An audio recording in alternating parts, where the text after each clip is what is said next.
any social ills that we have in Hawaii, like foster care, for example, like houselessness, like drug addiction, like incarceration, Native Hawaiians make a very small portion of the population in general, but they rank at the very top of these social ills. And so you have to question, why is that in our own homeland, that the people who come from here that can trace their ohana back generations experience this kind of negative impacts.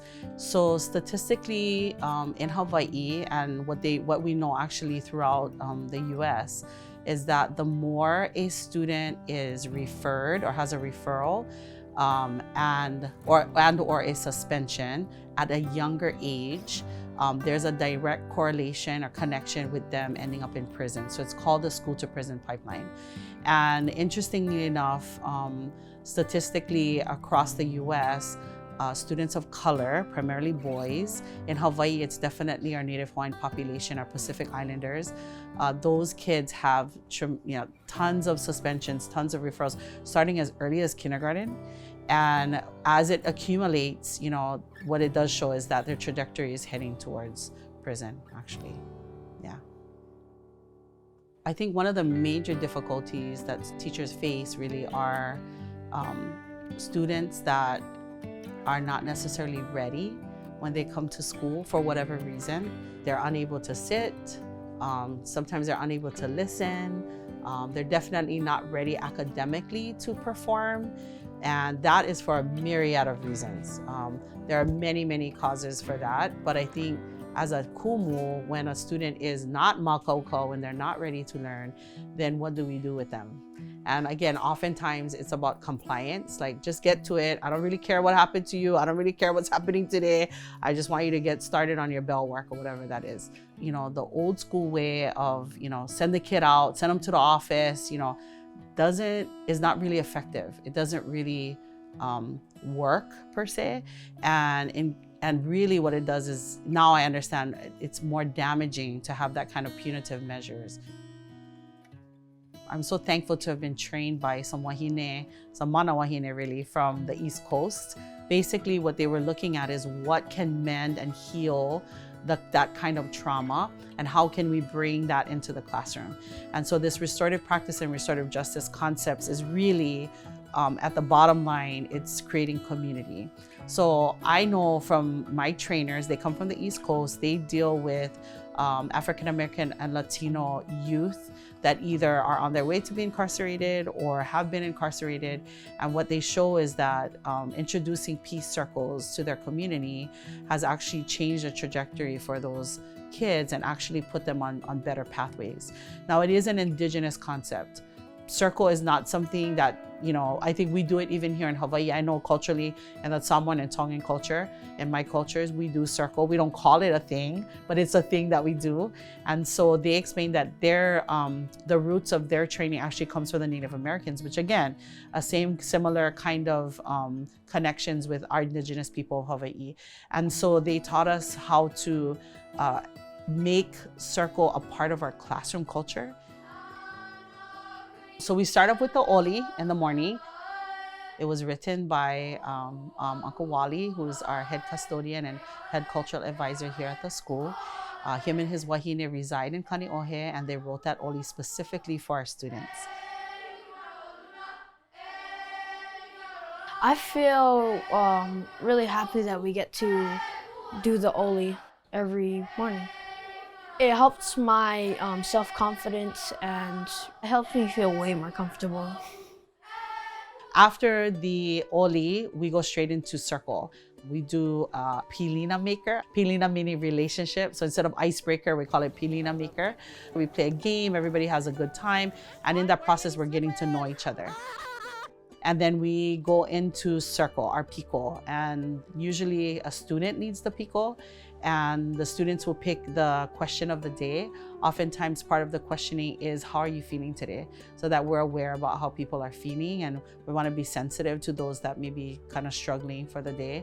You can always pass, just your presence there is enough, and we get to hear from all the students. In circle, it helps us prepare for the rest of the day, because we know we get to learn how others feel, at the start of their day. And then maybe if they're feeling like upset or sad, we can like help them cheer up. Or if we're feeling like, I don't know, sad, we can talk to other people about it. Telling these people what has happened outside of school really makes me feel more comfortable around them. I really like Circle. I think the best part of it is having a space where the students and the Kumu can sit and be with each other and just listen, support, just by, acknowledging the way that you feel or an experience. This process allows us to kind of decompress and figure out what's happening first. And sometimes it is they didn't eat, or the cops just showed up at their house the night before, or I never sleep because my parents was fighting. Whatever the case is, we have that space for them so that they can articulate what the issues are, and then we can address it. The Lokahi Path is an opportunity for students and teachers or whoever, if there is a breakdown in communication or if there's some kind of harm that was done, then the students are able to go out to the Lokahi Path, and there's a series of questions that they've been taught to utilize so that they can share the harm, and then definitely making sure the other person hears what the harm was, and then really talking about what can happen in order to repair that harm. And at the very end, they fist bump, they high five, and hopefully by that time they heard each other and they felt heard, and that there's some kind of resolution at the end.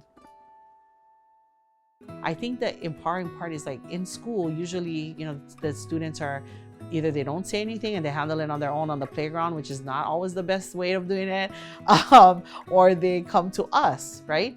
But if you're teaching them how to resolve it, because they care about each other, they're gonna go right there. Oh, we need to handle something.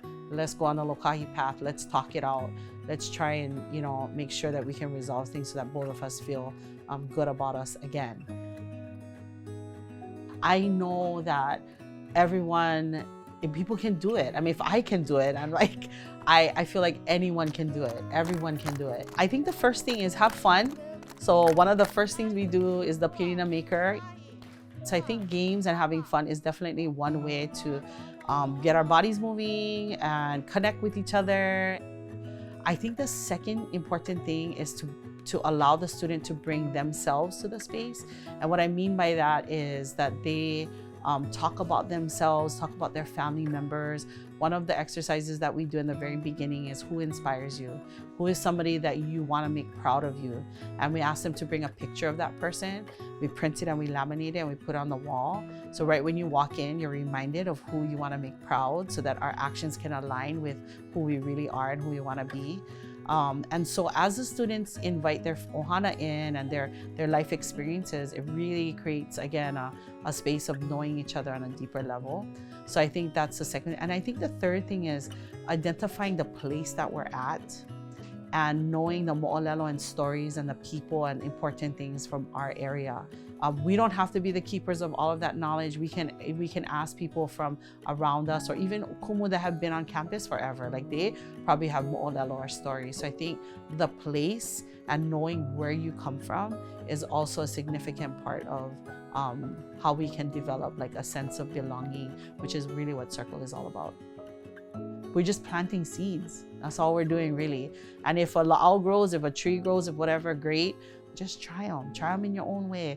Even if it's a Hawaiian word for the day, even if it's a song that you play from YouTube, or however the entry point can be for us, be consistent with it. Be proud of yourself that you're doing it.